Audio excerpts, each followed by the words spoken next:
Patuloy sa paghahanda ang mga sementeryo para sa nalalapit na paggunita ng undas. Ngayon pa lang, nagpaalala na ang mga otoridad kung ano ang mga pwede at hindi pwedeng dalhin sa sementeryo. Para bigyan ng mukha ang balita, Mobile Journal, Merimon Reyes. Ilang gabi na lang dudumugi na muli ang mga sementeryo ng bisita dahil sa undas. Kaya naman ang mga ito, tuloy pa rin ang paghahanda. Maghahakot na lang ng mga kalat at pag-aayos sa ilang bahagi ang natitirang dapat gawin sa Manila South Cemetery. Nagkaroon na rin ng partial deployment ang lagpas 100 peace and order personnel sa paligid, pati portable toilets, ambulansya, first aid at control stations nakapwesto na rin.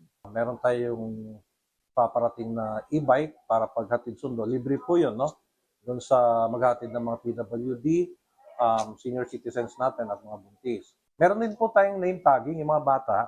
Lalagay siyang name tag sa wrist siguro para ilalagay din yung contact number ng guardian tapos sakaling maligaw yung bata. Bukod sa mga preparasyong ito, mayroon din daw espesyal na pag-aalay ng bulaklak na isasagawa sa mga puntod. Katulad dito sa bandang gitna ng Manila South Cemetery ang burial site ni former President Elpidio Quirino at nabanggit nga sa atin ngayong undas ay magkakaroon ng floral tribute para sa kanila bilang pag-alala. Dumating din si Manila Mayor Hani Lacuna Pangan at Vice Mayor Yul Servo Nieto para mag-inspeksyon. Ayon sa kanila, bagaman mas maliit ang South Cemetery kumpara sa Manila North Cemetery, inaasahan pa rin ang pagdagsa ng bisita na posibleng umabot sa 500,000 ang bilang. Kaya naman pinalawig na rin ang visiting hours. Dati ho kasi is 5 a.m. to 5 p.m. Ngayon po, dahil na rin po sa mga kahilingan ng ating mga kababayan, pinalawig po natin ito from 5 a.m. in the morning hanggang 7 p.m. ng gabi.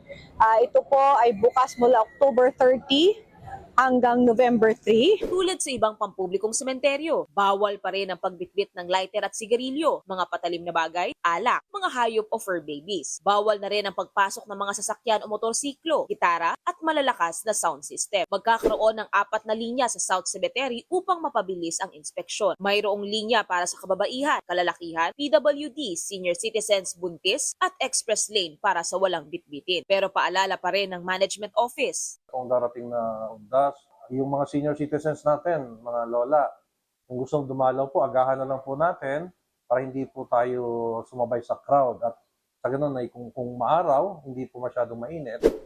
Kasabay ng pagbisita sa mga yumaong mahal sa buhay, hindi raw dapat kinakalimutan ang pagsunod sa batas para sa ikapapayapa ng undas. Mobile Journal, Merimon Reyes po, hatid ang mukha ng balita.